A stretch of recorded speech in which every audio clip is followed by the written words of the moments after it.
It is May 24th, 2016, at Piedmont Gardens. I am Betsy Wilcotts from the Lafayette Historical Society Oral History Project, here to introduce George Wasson, former Lafayette mayor, who will be talking with Barbara Langlois. George? Thank you. Well, what we've done in the past is just have a casual conversation. Yeah. But I think that Betsy did ask you, what is your full name and how do you spell it? And you can tell us. Yeah. My full name is Barbara H. for Hall. That's my maiden name, and Langlois, Langlois. Yes. That was my husband's name. Yes.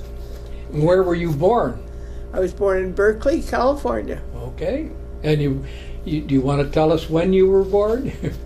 Well, it was December 24th, 1921. Okay.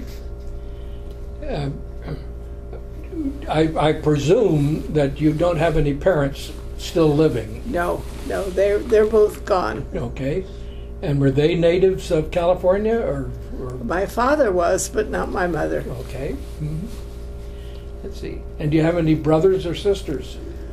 I had one brother, one sister. They're both gone now. Mm-hmm. They were both older than I. Oh.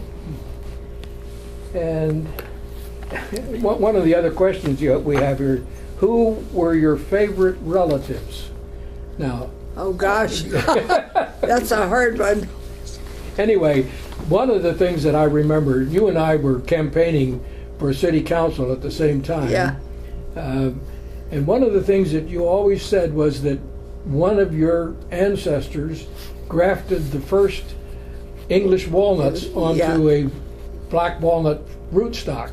Yeah. Do you have any idea when that was?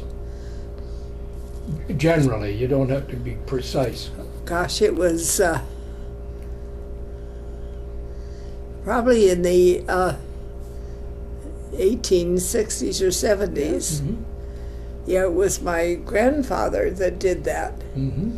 He had a friend who was a botanist, and he bought a sign of the English walnut and grafted it onto the native black walnut and started the walnut industry in California. Because black walnuts they taste good, but they're not very easy to eat. They're hard terrible. shells. But the English walnut is what we had on our farm. That's where my father was born. And where was that? Was that in? It was in Alamo. Alamo, California. Yes. Mm-hmm. Yeah. Okay. Now, I know you were married to Gordon Langlois, yes. And Gordon, I knew him as part of the Chevron Research Organization. That's right. He was working for Chevron. Yes, he was a catalyst specialist, really. Yeah. Now, and as I recall, after you were married, you lived eventually in El Cerrito. Mostly lived in El Cerrito. Yes. We lived in 3 different houses in El Cerrito. Mm-hmm. Well, thank you very much. And did you live long in any one of those houses, or? Well, I lived approximately 10 years in each house. Oh, really? And except for when I moved, and even in Lafayette, I only lived there about 10 years. Mm-hmm. But then we moved to Piedmont Gardens, and I've been here. Let's get back to after you lived in El Cerrito. Yeah, after we left El Cerrito, then we went to Lafayette. Well, all right. When did you move to Lafayette? It doesn't have to be exact here, but it was. It was about. Shirley went to school at Akalani's. Marilyn, who was born in 1950.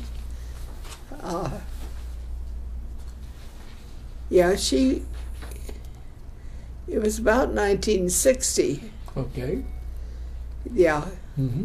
Now, why did you select Lafayette? Do you have any reasons for that? Well, I knew the general area through my family, and also I always wanted a swimming pool, and Lafayette was warm enough. In El Cerrito, we swam in the El Cerrito swimming pool, but it really wasn't warm enough to swim outside. But when we found in Lafayette this small, not a very special house, but a very small, much smaller, and not as big and fancy as our last house in El Cerrito, but they had a swimming pool, a small pool. So that's why we moved there. Now, you mentioned that at least one of your daughters, or maybe both of them or all of them, went to Acalanes High School. Just my youngest one. Marilyn went to El Cerrito High. Okay. Richard is my oldest. He went to El Cerrito High. We had a foreign student when we lived there. Then Marilyn, we took the family trip, a big, I call it the Great Trip, to Europe in 1966 with all three kids. We bought a Volkswagen bus, and while we were there, Marilyn found out that she had been chosen as an AFS student in Switzerland. So we left her there for a whole year. And when she came back, she found that we had moved. She was very upset about this. But we figured Richard had already finished college, and Shirley was having some growing up problems. So we sold our big house in El Cerrito and moved to Lafayette. And we lived there about 10 years. Yeah. You see, I was married to Gordon when he died in 2001. We were at Piedmont Gardens then. I'd been married to him for 57 years. Oh. Well, first of all, Betsy, the other person here, she's a widow. You're a widow. I'm a widower. Actually, I won't go into the details, but you've had more than one shot at it. Yeah. But anyway, let's get back to when you moved to Lafayette. What got you interested in Lafayette political activities? Because Gordon had been very involved in politics in Lafayette, or in El Cerrito. Yes. So he was mayor of El Cerrito, you know. Yes. What year was he mayor there, approximately? Oh, gosh. It was about 19... Well, he was elected to the El Cerrito City Council in 1964.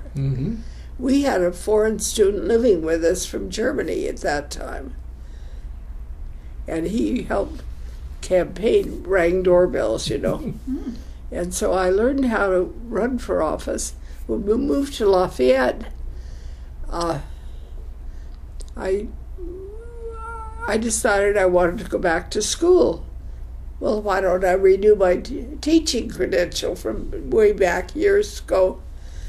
Well, I wrote into the state, asked what should I do, what courses should I take to renew my teaching application. They wrote back, you don't need to do anything, because I had taught for almost 5 years, and I had been active in things, so they just gave me a teaching credential. So I started teaching, but it wasn't too satisfying. It was a long commute. So I stopped. Where were you teaching? What school district? Or it was in Richmond. Richmond. It was. I taught. What was the name of the junior high? It doesn't exist anymore. Anyway, but I taught there, and then I thought, this is not really what I want to do with my life. So I got involved in the League of Women Voters, you know, that organization. Yeah. And it was very important to me. So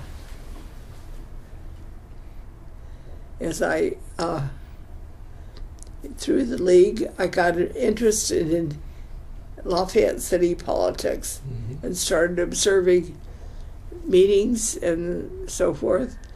And then I just thought, I can run for office here.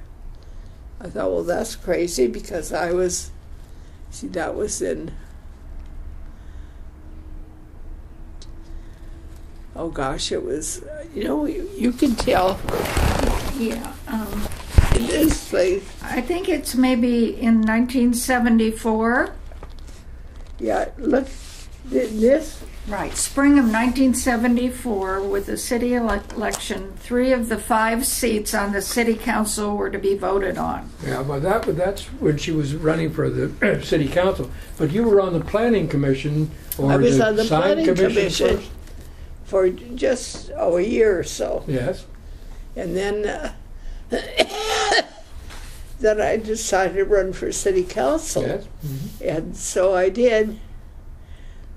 And I knew how to run through Gordon. And so I was elected.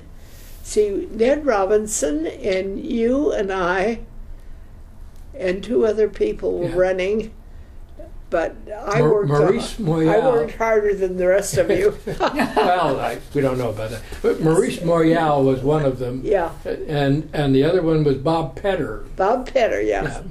But anyway, so Ned Robinson got the highest vote. Yeah. You got the second highest vote. I was elected, but only got the 3rd highest vote. Well. But for some reason, the powers that be met together and decided that I should be mayor before you. So that's how I got to be mayor. Yeah. Well, that's the important thing, is that really the members or somebody on the city council decides who's going to be the next mayor. And we usually had a progression. If you're going to be on the city council for 4 years, you'll be mayor at one time or another. Yeah, usually, not always, but generally that happens. Yeah. But well, then one of the years you decided not to run again, and I decided not to run again, and so that was your mistake. No. Because I could not have been elected. I was very controversial in Lafayette. Yeah. Why? I disagreed with a lot of their policies, with the general plan, and then there was the Kaiser estate thing. Yes. Oh, that was a terrible thing. But because of that, but Gordon had decided to retire early. Yeah. So that's why we had already thought of leaving Lafayette and going to the Moraga Country Club, which is not really a country club, but so we were going to move there, and so that's why I didn't run. But it's a good thing I didn't, because I never would have been elected. But you would have been elected, because you were kind of out of this controversy. Yeah. And way off in Burton Valley. So you could have been elected. So you stayed, were a good citizen of Lafayette. And I left, and I became a not very good citizen of Moraga for, we lived there about 20 years. But that's when Gordon had retired. Yes. And we did a lot of traveling. One of the things that, for instance, at Gordon's memorial service, you had mentioned that you had a German or French student living with you. Well, first of all, German. During the time that you were on the city council and active in Lafayette, you were very active in forming the Langeac Society. Oh yeah, the French sister city. And that was very successful. It was, but it's not anymore. It's just sort of fallen by the wayside. But it was worth doing. Yeah. One of the things that I say at the memorial service, one of your foreign students that lived with you was from Germany. Well, no, I thought there was one from the Orient. There was one from South America. No. Uruguay. Well, apparently you had a lot of foreign students that lived with you at various Well, we times. had only 2 that actually lived with us for a long time. Mhm. But I was involved in the AFS program in general. Okay. Mm-hmm. Well, um,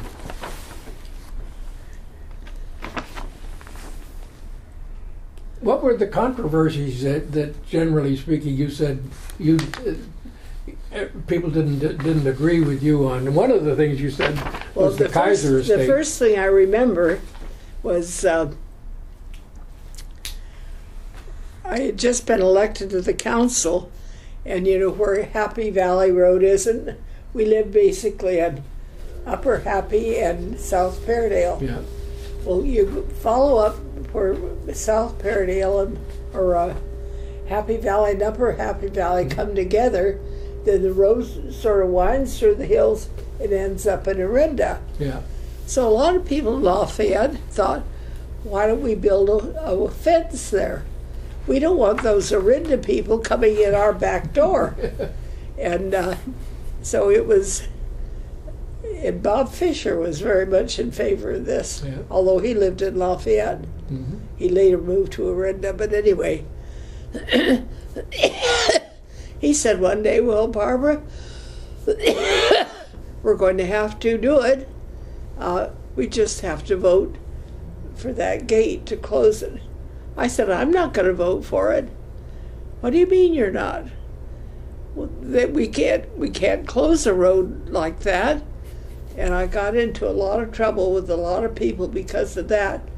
But I think I was the only one on the council that voted against that gate going up to, so that people from Orinda couldn't come through the back door. Well, it turned out a moot point anyway because it was a dedicated road, and no city can just close a road that's already dedicated. Mm-hmm. So it's never been closed, and it's never been a problem either. Well, it still was a problem at that time because it created a lot of potential traffic. Yeah. Well, back to the Kaiser estate. Oh dear, that was a terrible thing. That was, you know, where the Kaiser home was. Yes. Mm-hmm. Right there is close to the border with Walnut Creek. Pleasant Hill Road and Olympic Boulevard. Mm-hmm. Yeah. Yeah, you don't mind if I have my coffee. No, Please. no. Having Before it been gets from cold. the doctors, I'm ready for it. Yeah, the Kaiser estate, that happened, I think, in 1935. I was still mayor, Mm-hmm.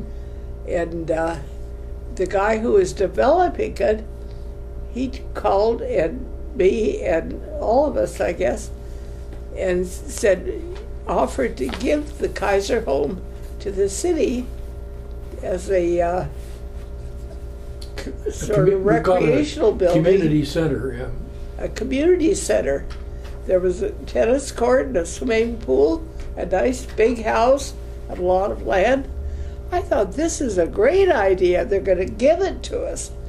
Well, the catch was the rest of the land around the Kaiser estate was to be divided into sort of like condominiums, Yeah. Mm-hmm. into 1/3 acre plots with and this well the thing was that passed the city council. I think you and Wally Costa voted for it, Mm-hmm. but Ned Robinson did not, and Bob Fisher did not. So when the vote came out, we were glad because we could have this community center. But then the people who lived there was a man who lived there who didn't want his property divided up in small pieces. And so they had a big to-do about the referendum election. And it was very, very controversial. Great lists of people supporting it and people opposed to it. But most people were opposed to it. They didn't want to make a Ross War out of Lafayette.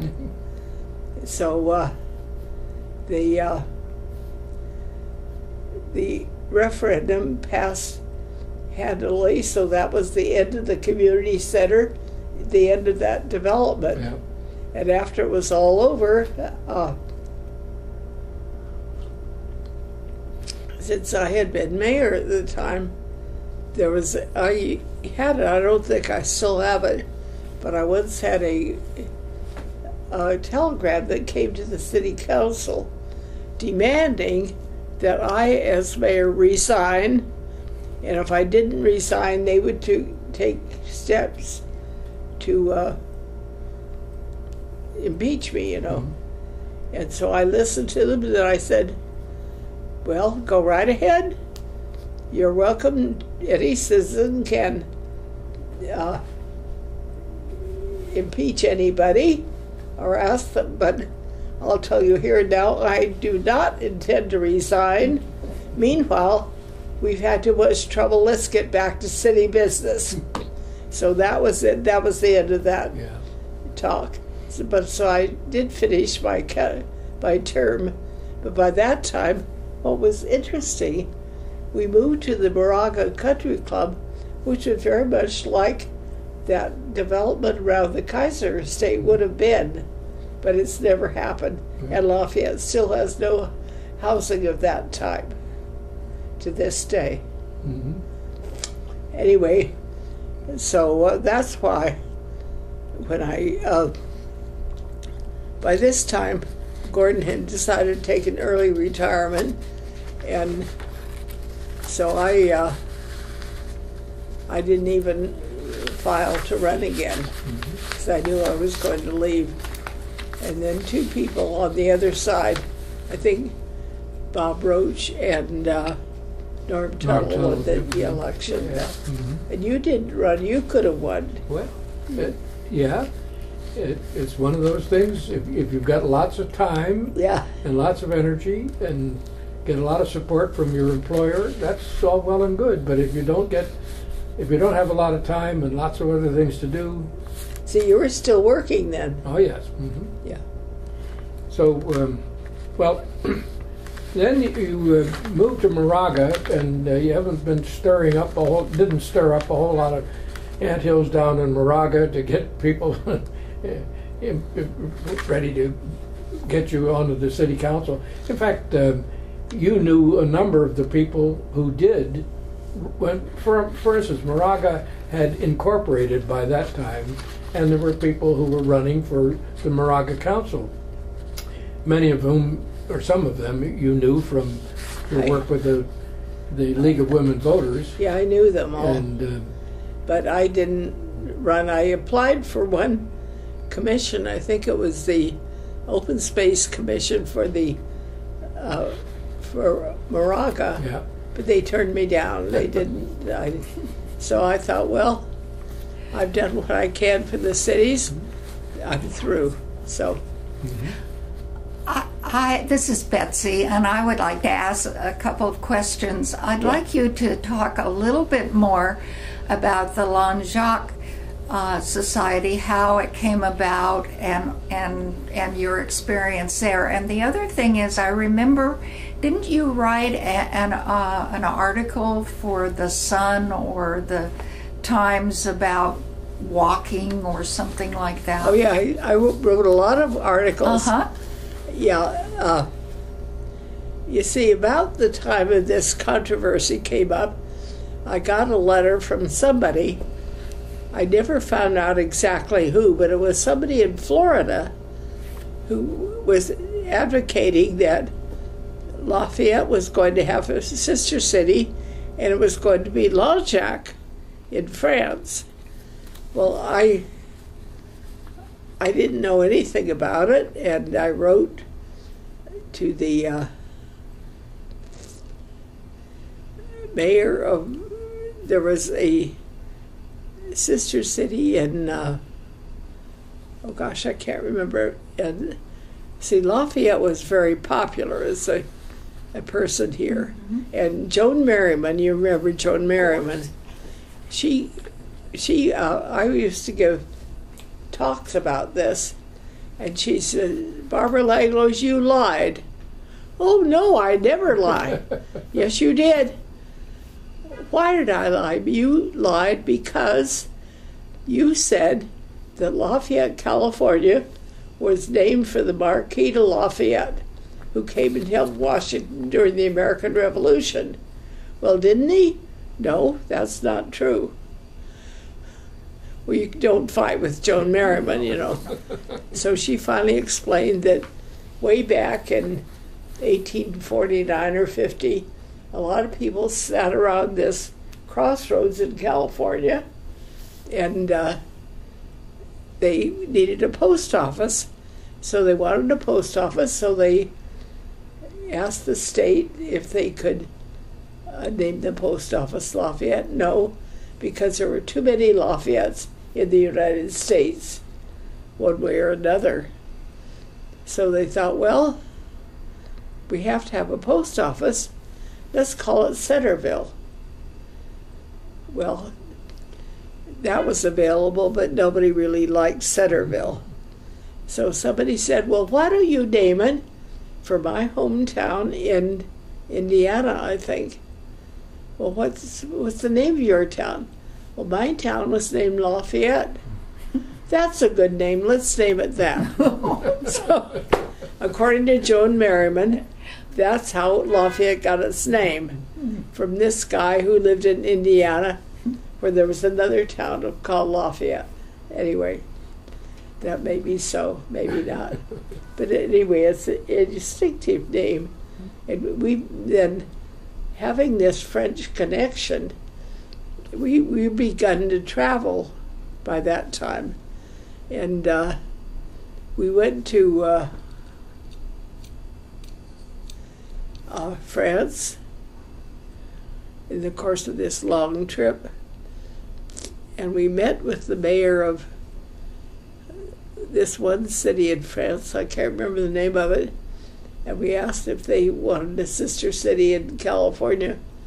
No, they didn't, because they already had one in La Grange, Florida, I think. And so then I went to this other just a little tiny town of Langeac and said, well, are you interested in a sister city in California? Well, they didn't know, but then there's some guy, he was from Florida.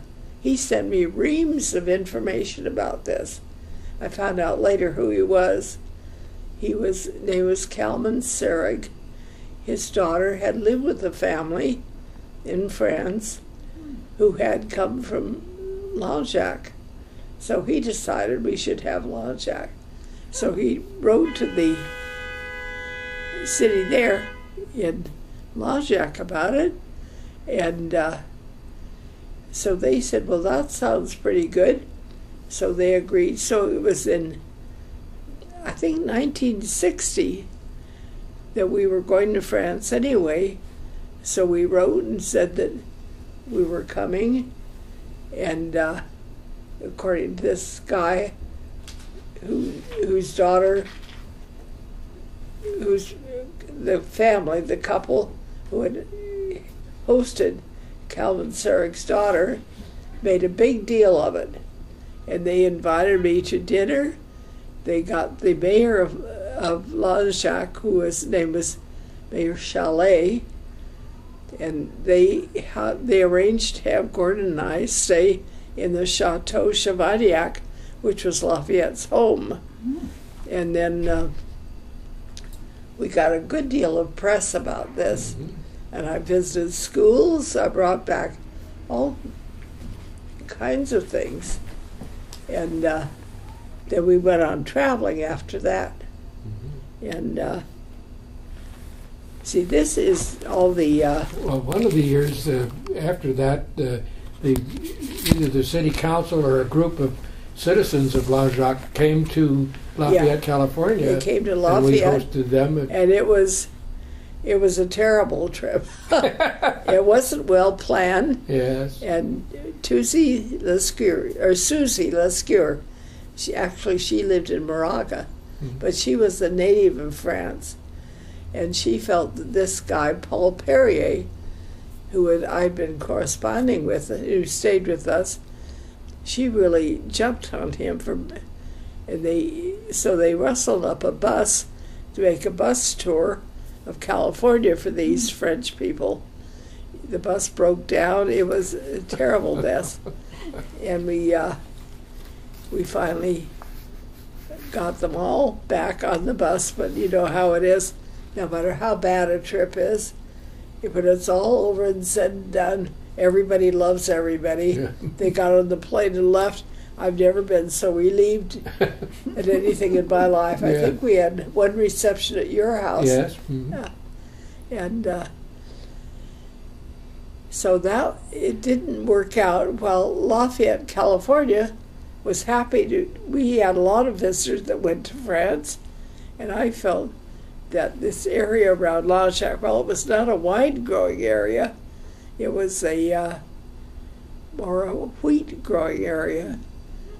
But people didn't go there, very few, and nobody else, from as far as I knew, from Langeac came to California. Mm-hmm. So it finally, after, I think it was in 1999, we finally ended the organization. Yep. Because nobody else wanted to be present, nobody else wanted to take over. We used to have these wine tastings. You remember Russ Johnson? Yes, well, he was the last president. Yes. He lives here in Piedmont Gardens now. I know Russ very well. Yeah. And he says the same thing. It's just all of a sudden there was not that much interest in it, and it just kind of there's no interest. Death. And the Park Hotel, was named. They used to have the wine tastings there, and I left a lot of stuff about the Sister City Society. I left it all of the Historical Society. They've got it. We have, I believe, 2 large, wonderful notebooks that you put together of year by year what was going on. It's very extensive and wonderful. And I brought an etching of the Marquis de Lafayette that I brought from France and gave it to the Historical Society. I think they still have it. They do. It's hanging in our history room. Yeah. Mm-hmm. So it was a bit of California history, Lafayette history, but it didn't last very long. Were either of you involved in the obtaining the statue that is in the park? In the park. No, that was Norm Tuttle. Yeah. He was all excited about it. I used to disagree with Norman. Norman thought Lafayette was the greatest thing that ever lived. I didn't think he was that great. But anyway, Norman arranged to have this statue made and put in the park, and there was a big to-do there. There's a lot of publicity about it. Mm-hmm. But the statue is still there. Yes. So, but it doesn't really have anything to do with why Lafayette is Lafayette, except through this French Sister City thing. Mm-hmm. Yeah. Thank you. Well, it still is. The statue is still there, and the city park has gotten smaller or improved and whatever. Yeah. And it does get its picture taken regularly. Yeah. Yeah. A lot of us contributed to the foundation for it and all that kind of stuff, but it's too bad. Well, we don't really have a French connection in the town of Lafayette anymore. No, we don't. And until you have somebody who's really... We're part of the total Bay Area community. Yeah. We're not... See, Langeac is just an entity by itself. Yeah. But Lafayette, California is just part of all the East Bay, so it doesn't have any particular identity. Well, you did say that you stayed... when you visited the city of Langeac, they had you stay in the Marquis de Lafayette's home. It is home. And that was in the town of Langeac? Well, it was just outside. Okay, but it's Chevaniac. Yeah, mm-hmm. It was not quite in Langeac, but nearby. Mm-hmm. Barbara, tell us about the home, his home. Was it large or fancy or? Well, it was large, but not especially fancy. It was taken over by an American group who made who made a sort of a park out of it. And I think whether they own the house, but it's made the American flag always flies over it, as well as the French flag. Right. The last time I was in Langeac was, oh gosh, a long time ago. Anyway, then later, Norm Tuttle, his wife died. Yes. And he brought a bunch of kids to France on bicycles, and they wanted to visit Langeac. They drove through town with American flags. Nobody paid any attention to them. And then he finally said they finally found the place where Lafayette was buried. Well, I already knew where it was through another friend, Swiss friend. Said he told me, he took me to this cemetery in Paris, I think, Picpus, Picpuc, which was a very private cemetery where only the aristocrats were buried in the French Revolution. The aristocrats were mostly guillotined or something. But Lafayette and his wife were saved. She was the aristocrat. He was not. She was younger than he was. Anyway, but their graves are in this cemetery in Picpus. Well, we found it through this Swiss friend of ours, and we went there, and always the French and American flags are flying over it. But I don't think anybody else knows it's there or cares either. Yeah. Well, one of the other things, you mentioned your children, and some of them are still alive, and one of them in particular is involved in either Richmond politics or Martinez or something. Richmond. Yes, Marilyn, my older daughter. She was the one who was an AFS student in Switzerland. Yes. She came back and went to Pomona College, and then she went back and she lived over several years in Austria, in Vienna. And her she has two daughters, and they were both born in Vienna. Different fathers. We know them both. And, but, it's the way she got to be 30 and she had no children, and she wanted 2 children. So when they became about the ages of 3 and 5, she moved back to California and worked at the university for a while, and then finally moved to Richmond. And she then she married oh gosh, what's his name? A geneticist.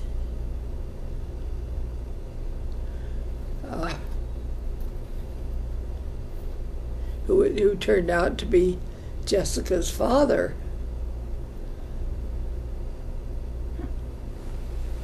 Max Larson, that was his name.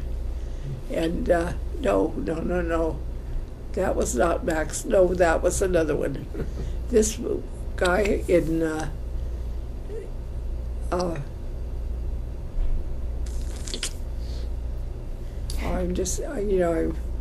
I'm forgetting things. Wow.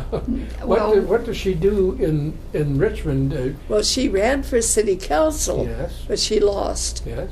Even in spite of our ringing all the doorbells in time, because Richmond politics is very strong.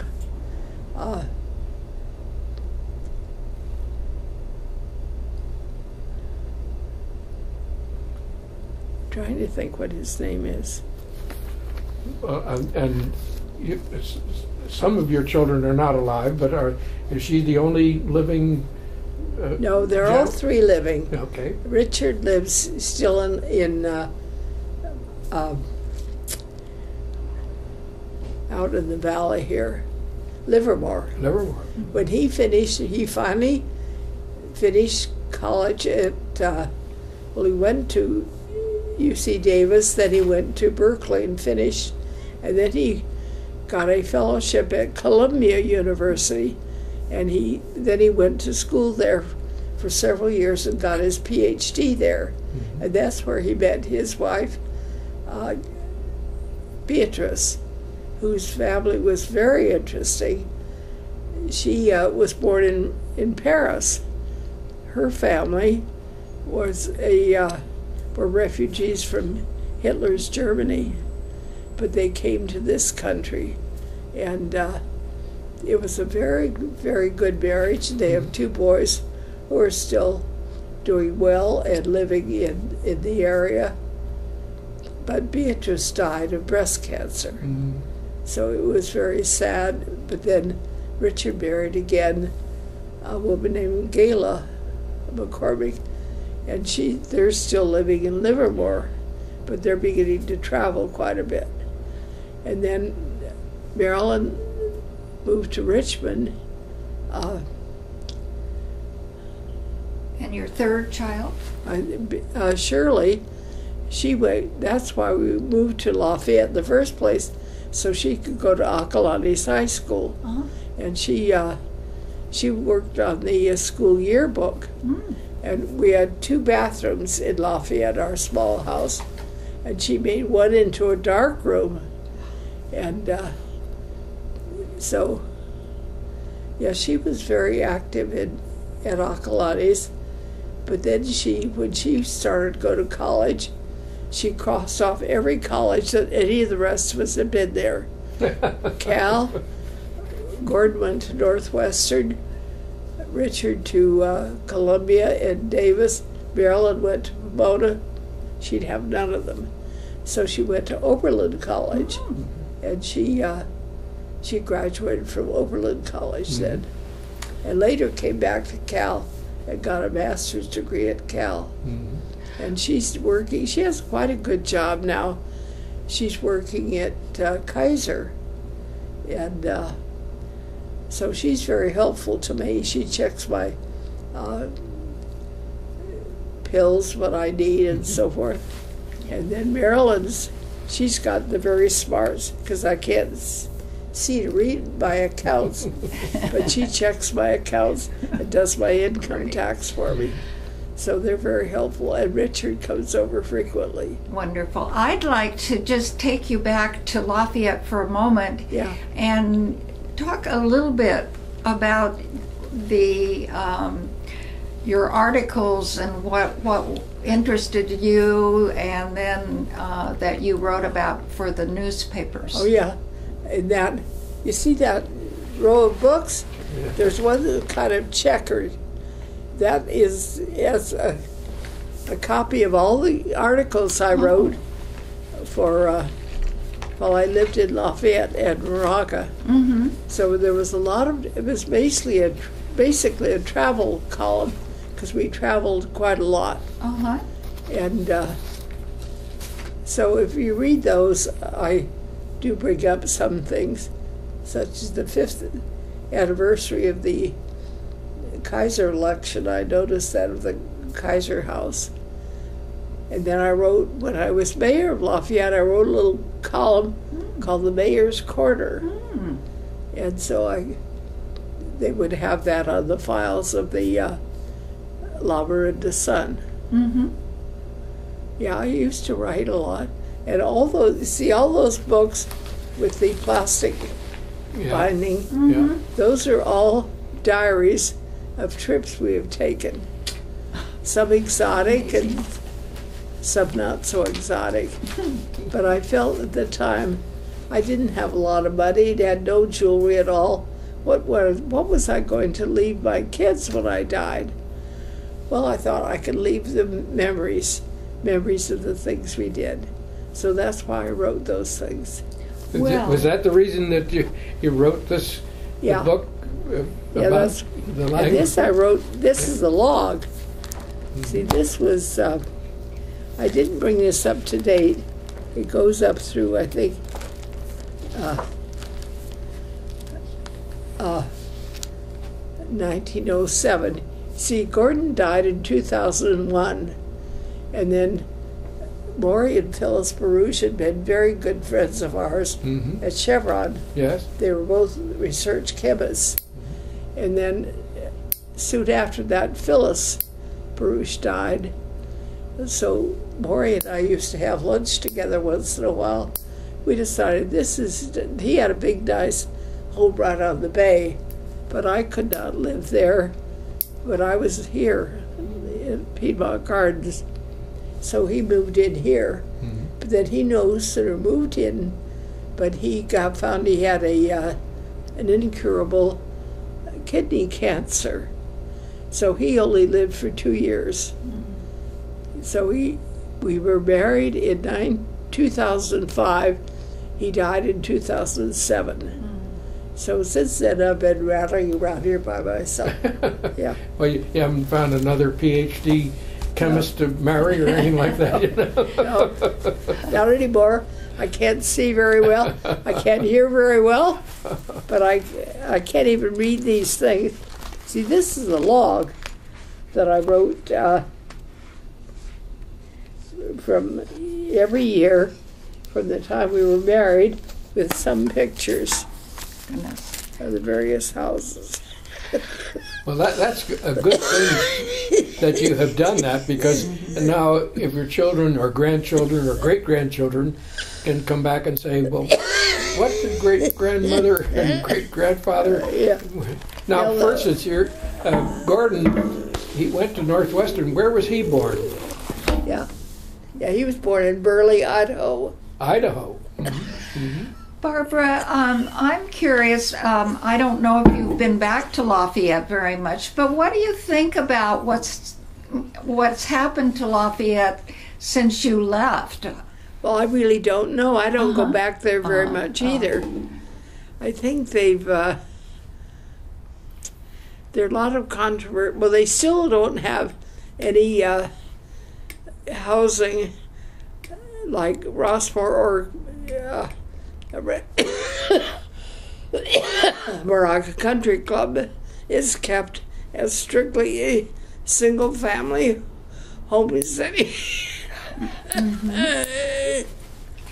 We have had a few in the last couple of years that are homes for senior, I believe, most of them. Well, we have, there's one on Moraga Way, or Moraga Boulevard, which was a senior citizen housing. Yeah. And then we've got a new hotel, or new condominium, building so that's it's beginning. Supposed to be. The problem nowadays is that the or the Bay Area controlled people say, well, you have to have so much housing for low-income families. And Lafayette didn't have any. Well, as I say, how can you possibly have low-income families in Lafayette when a lot, if it were available for sale, would be at minimum of $1 million, just a lot. You know, it becomes difficult. Yeah. And so we're getting more and more multiple dwelling apartments or condominiums. Well, maybe it'll change over time, but I'm really not. A lot of the people I was close to there have either moved away or have died. Yeah. Well, the good thing, though, is that the times that you were involved with the city and our previous city council members, we've been able to protect the hillsides around us. We're not going to have people building houses up on the hillsides. No, and so we always have this viewscape, but that means that there's not that much more land to develop. Yeah, there isn't. So why don't they just let well enough alone? Well, this has been a wonderful conversation. I want to thank both Barbara and George for sharing your thoughts and all that has gone on in your very busy lives in our community. Well, and furthermore, we've got these kinds of oral interviews with former members of the city council, but we still have a whole bunch of them that we do not have such recordings with them, and difficulty is that some of them not around any longer. You know, I did a thing recently. I was when Don Tatson was celebrating 30 years involved with the city of Lafayette. I said, well, I can't believe that. I said, in this group of people, there's only 5 of us who are still alive who did not serve with Don Tatson, because everybody else has been on a council with Don Tatson. Yeah. That's Well, amazing. I liked living in Lafayette. It was a good town for walking. I used to do a lot of walking and bike riding. But and as I think back about it, I have good memories. I know exactly where the schools were, where Shirley went to school, and where downtown was. It was a nice town. But I was ready to move on. And Moraga was the best place. And then when we finished, well, after Gordon got sick with this, he had multiple myeloma cancer, which is an immune system cancer. We knew he was not going to survive, but we were way wild that we needed to place. He couldn't play tennis anymore. He loved tennis. So we looked around for another place to live and found Piedmont Gardens here, where many of our friends had moved, and they were close to the Kaiser Hospital where we went. We felt it might be better for him to be here. So that's why we left Moraga and came here. Thank you so much. This has been wonderful. Thank you, Barbara, for giving us all that background information. Well, and anyway, we'll I get don't it know if it's transcribed, worth anything. and you can have a copy of it to say, well, that's not exactly what I said. You know? Yeah.